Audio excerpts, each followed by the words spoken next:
تو ہم تم کو اپنے شہر سے نکال دیں گے۔ قرآن پاک میں ہے کہ وہ کہنے لگے اے لوط اگر تم باز نہ آؤ گے تو ہم تم کو شہر بدر کر دیں گے۔ تو حضرت لوط علیہ السلام مایوس ہونے کی بجائے قوم کو راہ راست پر لانے کی جد و جہد میں مصروف رہے، مگر وہاں تو کیفیت یہ تھی کہ مرض بڑھتا گیا جوں جوں دوا کی، یعنی جتنا حضرت لوط علیہ السلام انہیں اللہ تعالیٰ کے عذاب سے ڈراتے وہ اتنا ہی ان کا مذاق اڑاتے، اور پھر ایک دن انہوں نے خود ہی عذاب الہی کا مطالبہ کر دیا۔ اللہ تعالیٰ نے انہیں اب تک دردناک عذاب سے محفوظ رکھا تھا، اور بدترین فحاشی اور بدکاری کے باوجود انہیں ڈیل دی جا رہی تھی، لیکن اب انہوں نے خود ہی عذاب کی فرمائش کر دی اور بولے اے لوط اگر تم سچے ہو تو ہم پر عذاب لے آؤ۔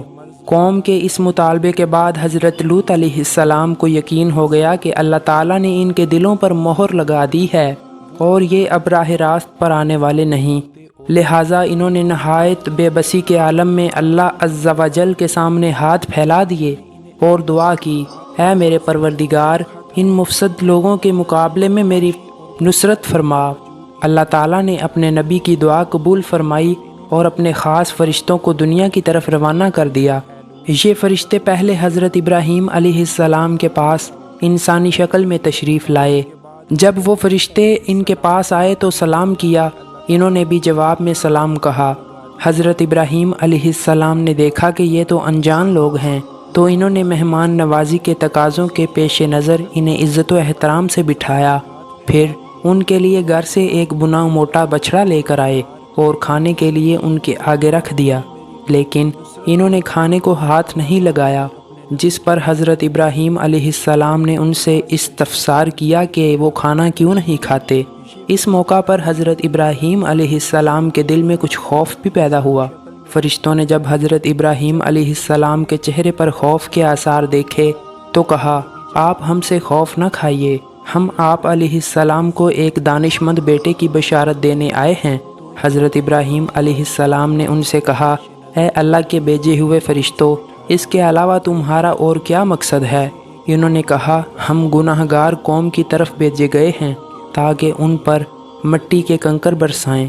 دراصل حضرت ابراہیم علیہ السلام اس لیے فکر مند ہو گئے تھے کہ فرشتے جس بستی کی جانب جا رہے تھے وہاں حضرت لوط علیہ السلام بھی رہتے تھے۔ قرآن پاک میں ارشاد بارک تعالیٰ ہے کہ حضرت ابراہیم علیہ السلام نے کہا کہ اس میں تو لوط بھی ہیں۔ وہ کہنے لگے کہ جو لوگ یہاں رہتے ہیں ہمیں ان سب معلوم ہے، ہم حضرت لوط علیہ السلام اور ان کے گھر والوں کو بچا لیں گے۔ حضرت ابراہیم علیہ السلام کا ڈر اور خوف ختم ہو چکا تھا، لیکن انہیں علم تھا کہ اللہ کا عذاب قوموں کو نیست و نابود کر دیتا ہے، اور حضرت ابراہیم علیہ السلام نہایت رحم دل اور رفیق القلب تھے۔ چنانچہ انہوں نے فرشتوں سے قوم لوط کے بارے میں پھر استفسار کیا، جسے اللہ تعالیٰ نے یوں بیان فرمایا ہے جب ابراہیم کا ڈر اور خوف جاتا رہا اور انہیں خوشخبری بھی مل گئی تو وہ قوم لوط کے بارے میں بحث کرنے لگے۔ بے شک ابراہیم بردبار، نرم دل اور اللہ کی طرف رجوع کرنے والا تھا۔ اس پر فرشتوں نے فرمایا اے ابراہیم اس خیال کو چھوڑ دیجئے، آپ علیہ السلام کے رب کا حکم ان تک پہنچا دیا ہے اور ان لوگوں پر کبھی نہ ٹلنے والا عذاب آنے والا ہے۔ فرشتے حضرت ابراہیم علیہ السلام سے ملاقات کے بعد حضرت لوط علیہ السلام کی بستی میں پہنچے اور دوپہر کے وقت وہاں داخل ہوئے۔ جب وہ صدوم شہر میں پہنچے تو ان کی حضرت لوط علیہ السلام کی صاحبزادی سے ملاقات ہو گئی جو وہاں پانی بھرنے پہنچی تھیں۔ فرشتوں نے لڑکی سے پوچھا ہم یہاں کہیں ٹھہر سکتے ہیں کیا؟ لڑکی نے جواب دیا آپ یہیں رکیں، میں واپس آ کر بتاتی ہوں۔ در حقیقت لڑکی کو ڈر ہوا کہ اگر یہ قوم کے ہاتھ لگ گئے تو ان سے بدسلوکی ہو سکتی ہے۔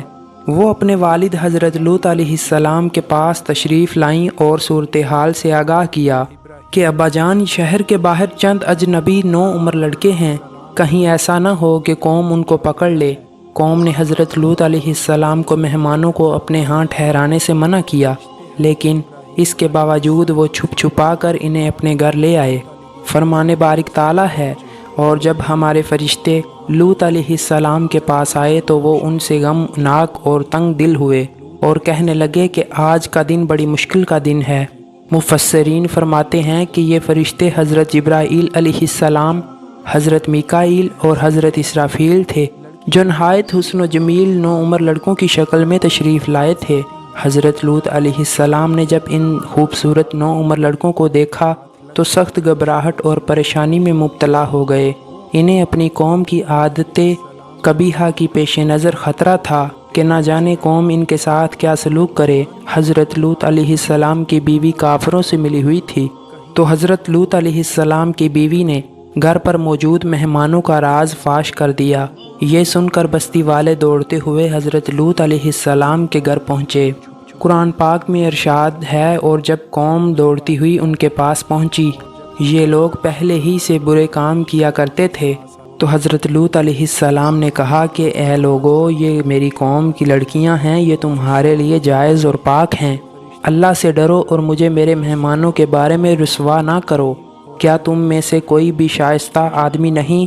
حضرت لوط علیہ السلام کی بات سن کر وہ لوگ بولے، کیا ہم نے تم کو سارے جہاں کی حمایت اور طرفداری سے منع نہیں کیا؟ اور کہنے لگے، اور تو بے خوبی واقف ہے کہ ہمیں تمہاری بیٹیوں سے کچھ حاجت نہیں، اور جو ہماری اصل چاہت ہے اس سے تم بے خوبی واقف ہو۔ قوم لوط کے اس بے شرم جواب سے اندازہ لگایا جا سکتا ہے کہ وہ فعل بد میں کس حد تک مبتلا ہو چکی تھی۔ مفسرین لکھتے ہیں کہ جب حضرت لوط علیہ السلام کی قوم ان کے گھر کی طرف دوڑتی ہوئی آئی تو حضرت لوط علیہ السلام نے دروازے کو بند کر دیا اور ان نوجوانوں کو ایک کمرے میں چھپا دیا۔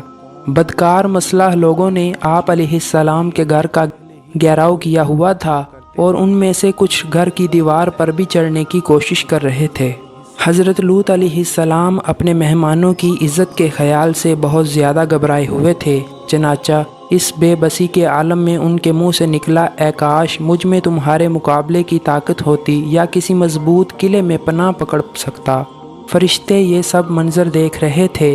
جب انہوں نے حضرت لوط علیہ السلام کی بے بسی اور پریشانی کا یہ عالم دیکھا تو حقیقت سے پردہ اٹھا دیا اور کہا، اے لوط، ہم تمہارے رب کے بھیجے ہوئے فرشتے ہیں، یہ لوگ ہرگز تم تک نہیں پہنچ سکیں گے۔ کچھ رات باقی رہے تو اپنے گھر والوں کو لے کر چل دو، اور تم میں سے کوئی شخص پیچھے مڑ کر نہ دیکھے مگر تمہاری بیوی کہ جو آفت ان پر پڑنے والی ہے وہی اس پر پڑے گی۔ مفسرین لکھتے ہیں کہ حضرت لوط علیہ السلام حقیقت حال جان کر مطمئن ہو گئے اور اپنے اہل خانہ کے ساتھ رات ہی کو نکل کھڑے ہوئے۔ بیوی بھی ان کے ساتھ تھی، لیکن کچھ دور جا کر وہ واپس اپنی قوم کی طرف پلٹ گئی اور قوم کے ساتھ جہنم رسید ہو گئی۔ قوم حضرت لوط علیہ السلام کے گھر کا دروازہ توڑنے پر بزد تھی، چنانچہ حضرت جبریل علیہ السلام نے گھر سے نکل کر اپنے پر کا ایک کونا انہیں مارا، جس سے ان سب کی آنکھوں کے ڈھیلے باہر نکل آئے اور بصارت زائل ہو گئی۔ یہ خاص عذاب ان لوگوں کو پہنچا جو حضرت لوط علیہ السلام کے پاس بد نیتی سے آئے تھے۔ صبح عذاب عام میں پوری قوم تباہ ہو گئی۔ قرآن کریم میں ارشاد ہے، اور انہوں نے لوط سے ان کے مہمانوں کو لینا چاہا تو ہم نے ان کی آنکھیں اندھی کر دیں۔ قوم لوط نیست و نابود کر دی گئی۔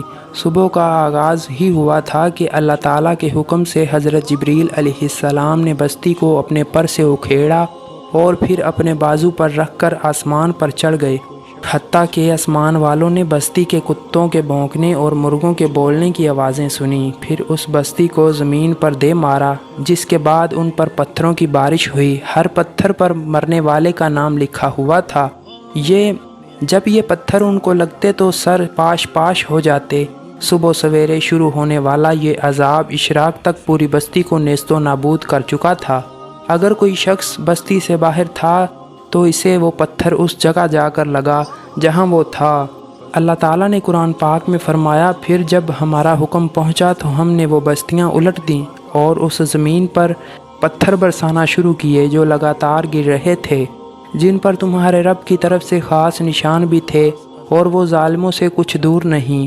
قوم لوط کی ان خوبصورت بستیوں کو اللہ تعالیٰ نے ایک انتہائی بدبودار اور سیاہ جھیل میں تبدیل کر دیا، جس کے پانی سے رہتی دنیا تک کوئی فائدہ نہیں اٹھا سکتا۔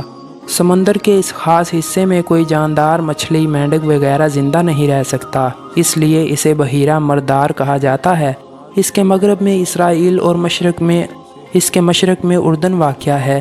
تو دوستو، حضرت لوط علیہ السلام کی قوم کا واقعہ رہتی دنیا تک عبرت کا نشان اور عقل و شعور رکھنے والوں کے لیے نصیحت بنا دیا گیا۔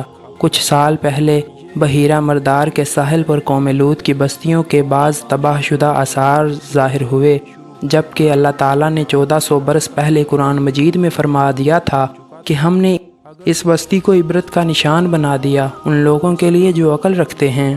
قرآن پاک میں 40 مقامات پر حضرت لوط کا ذکر آیا ہے۔ تو دوستو، یہ تھا حضرت لوط علیہ السلام کی قوم کا واقعہ۔ امید کرتا ہوں کہ آپ کو یہ ویڈیو اچھی لگی ہوگی اور اس ویڈیو سے بہت کچھ سیکھنے کو ملا ہوگا۔ تو اسی کے ساتھ میں آپ سے اجازت چاہوں گا۔ اللہ آپ کا حامی و ناصر۔